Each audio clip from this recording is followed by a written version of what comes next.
Hello everybody, welcome to the second half of chapter 5.4. We're going to continue verifying and evaluating and verifying using trigonometric sum and difference formulas. So, let's start off. Let's call this 5.4 and we'll call it part 2 here. Kind of like last time, right? We're just continuing the chapter. So let's jump right into an example. Okay. First example, and I'm only going to go through 5 here with you in this video, and then I'll leave you alone. So, first one, we're going to prove the cofunction identity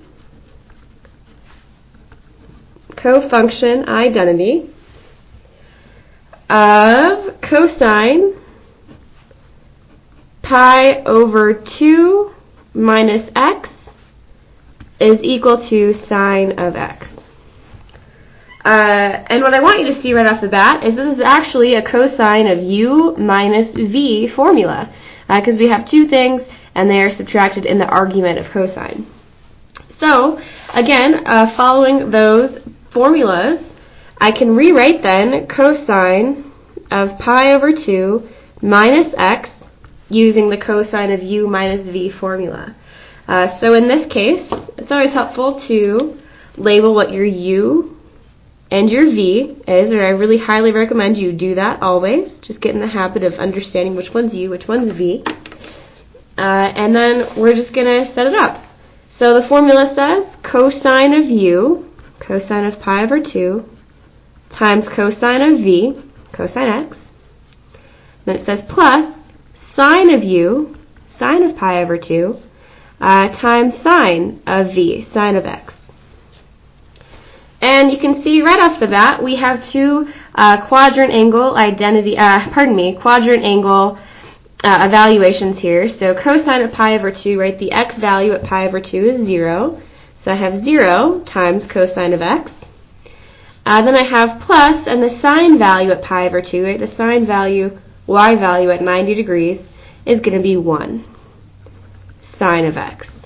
And we know from basic algebra, 0 times anything is going to make anything 0, and so I get 1 sine x, or just sine of x. And I'm done. And so, while we're on that thought, you can actually use these sum and difference formulas to prove every cofunction identity that there is. And if you really are interested in doing that, you can definitely go ahead and try it out. But it will work for every cofunction identity. All right, let's try another one. Let's see here. We're going to, I guess the direction here is evaluate. We're doing cosine of theta minus 3/2 pi. And so again, I want you to understand that's the cosine of u minus v pattern. So I'm going to go ahead and highlight that just like last time. Theta is my u, and 3/2 pi is my v. And I'm actually following the same formula as last time. So I'm going to rewrite cosine of theta minus 3/2 pi is equal to, there's my parentheses, is equal to cosine of u, cosine of theta, times cosine of v, cosine of 3/2 pi, and then I say plus sine of u, sine of theta, times sine of v, sine of 3/2 pi. And once again, once we've written it out, we are simplifying any pieces that we can. And 3/2 pi, once again, is a quadrant angle for us, so it's going to be one of those easier evaluations. And at 3/2 pi, cosine is going to be 0. And at 3/2 pi, the y value there is negative 1. So I get negative 1 times sine of theta. Or, right, 0 and the cosine go away, and I get negative sine of theta. And that is my answer. I'm done there. And what's kind of cool to see here is that we have minus 3/2 pi. We can see it's sort of like the opposite location, right, of sine x. We would normally be doing pi over 2, but here we are going the other direction around, 3/2 pi, and we get kind of the opposite thing, negative sign. Kind of interesting relationship there. Okay, let's do another example. I'm going to switch my sheet of paper here, though.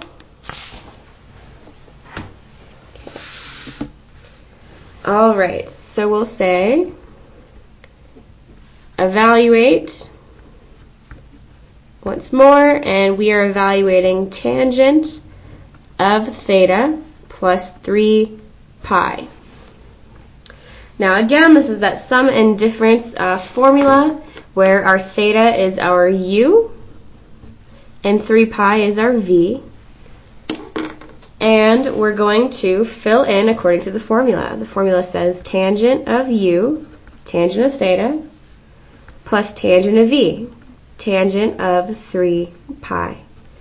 We put that all over 1 minus tangent of u, tangent of theta, times tangent of v, tangent of 3 pi. Okay.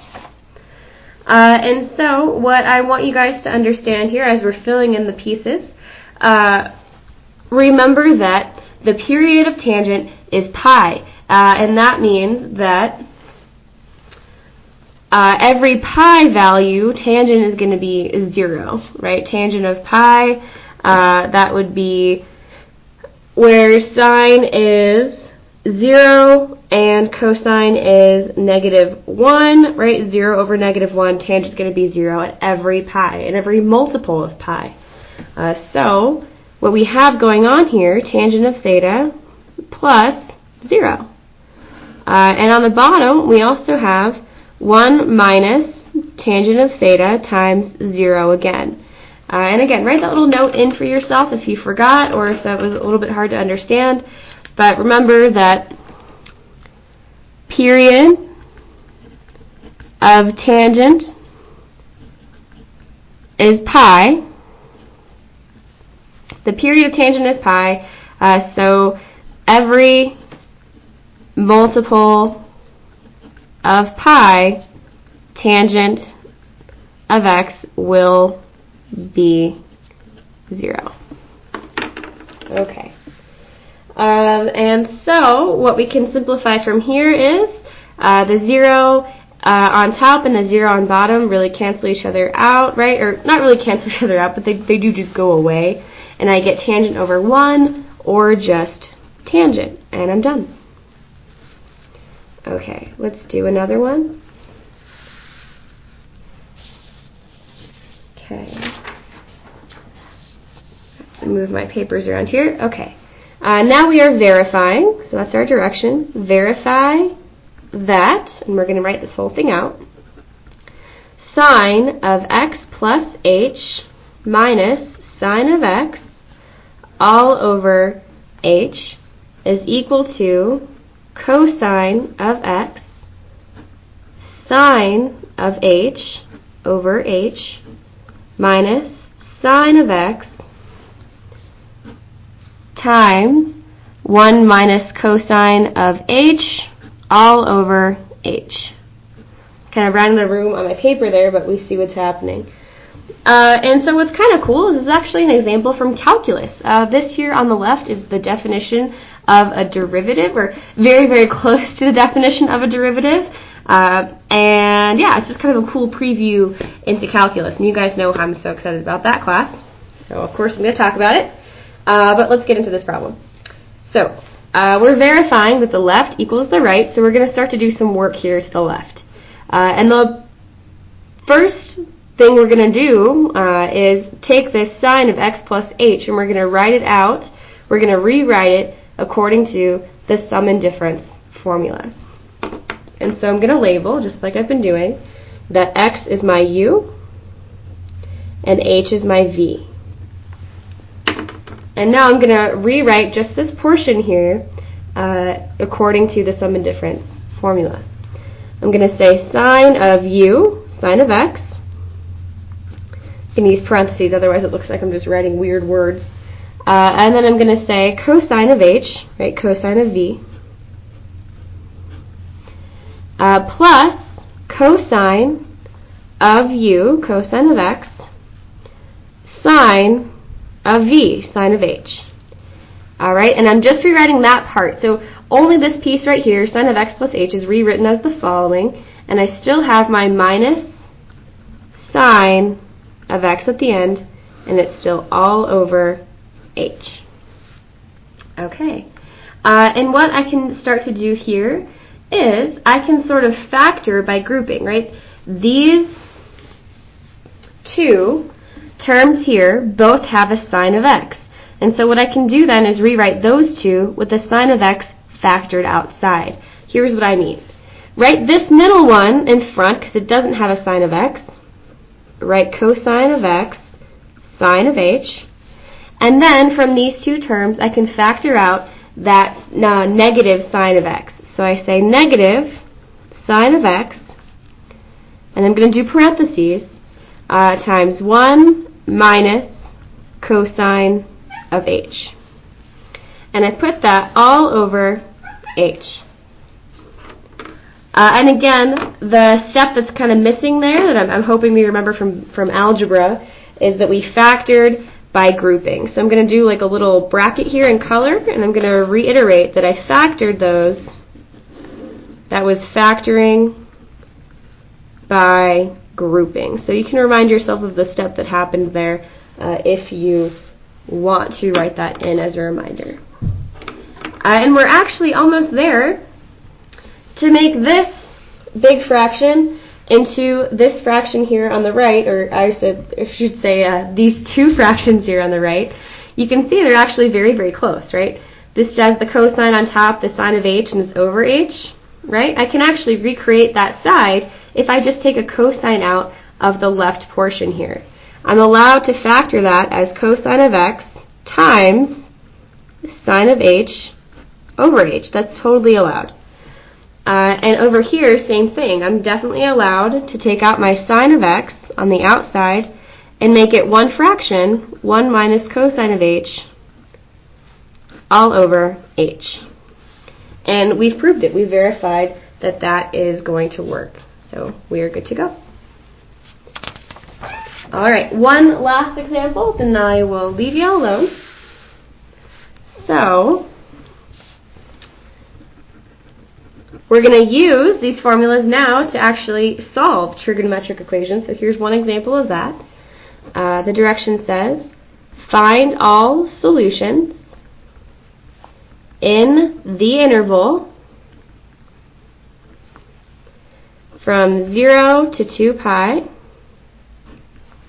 And we have the following equation. We have sine of x plus pi over 4 plus sine of x minus pi over 4 equals negative 1. All right. So what we are going to start by doing is rewriting where we can, right? We know this is a sum formula. This is a difference formula. So let's go ahead and rewrite everything according to what u and v is. So first of all, label u, v, u, v. Okay. So sine of u plus v, right, that's my sine. I'm going to start writing it down here. Sine of u times cosine of v. And I say plus sine of v times cosine of u. Or, vice versa. It's okay if you wrote those in a different order there. And over here, with my difference formula, it's very, very similar, right? But I just put a minus in the middle. So I'm going to say plus, and now I'm going to start with my difference formula. I'm going to say sine of u times cosine of v minus now sine of v times cosine of u. Okay. So that kind of took up all of my room there, but remember we are trying to prove that this is equal. We do have and equal -1 right there, even though I kind of ran out of room. And what we get to do from here is combine like terms. And it looks kind of like there's a lot of gibberish there, but I promise there's actually some like terms. If we look at sine of pi over 4 and cosine of x, right, I have a positive and negative of that thing. So I'm going to draw a little line to show you what I'm combining here. Okay. Positive sine pi cosine x, negative sine 4 pi cosine x. So those two essentially cancel each other out. I'm going to cross a line through those. And then right here, I'm going to use another color here. These two terms, right, they're both sine x cosine pi over 4. So I do get to combine those. Since there's two of them, I put a 2 in front. I say 2 sine of x cosine pi over 4 equals -1.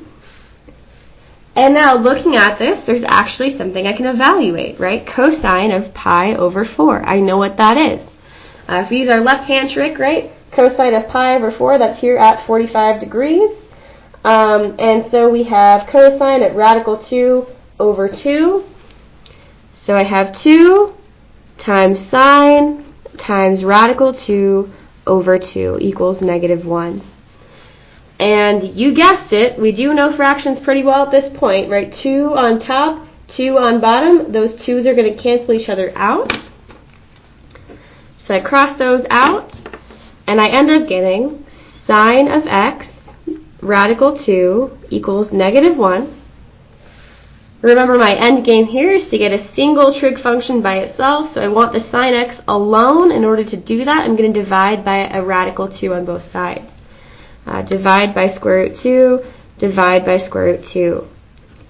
Sine of x equals -1 over square root 2. And we know better than to leave a fraction all messy like this. We know to rationalize that denominator, and that's exactly what we're going to do. Multiply top and bottom by square root 2. And I get sine of x equals negative square root 2 over 2. And now, when I look at my unit circle, right, I do encourage you to memorize that, get some flashcards. The two places in the interval, right, go back up there, read that direction again, because we missed that largely last time in that one question. So, in the interval from 0 to 2 pi, the two places where sine is radical 2 over 2 negative are pi over 4, 5 over 4 pi, and 7 over 4 pi, right? In quadrants 3 and 4 are the only places where sine is going to be negative. And those are my two solutions, and I'm done. So what I will leave you off with is that problem, and there will be more supplemental videos on the YouTube channel for you guys to take an extra look if maybe you need some more help with this stuff with just the sub today. So take a look there if you need any extra help, and good luck with your assignment.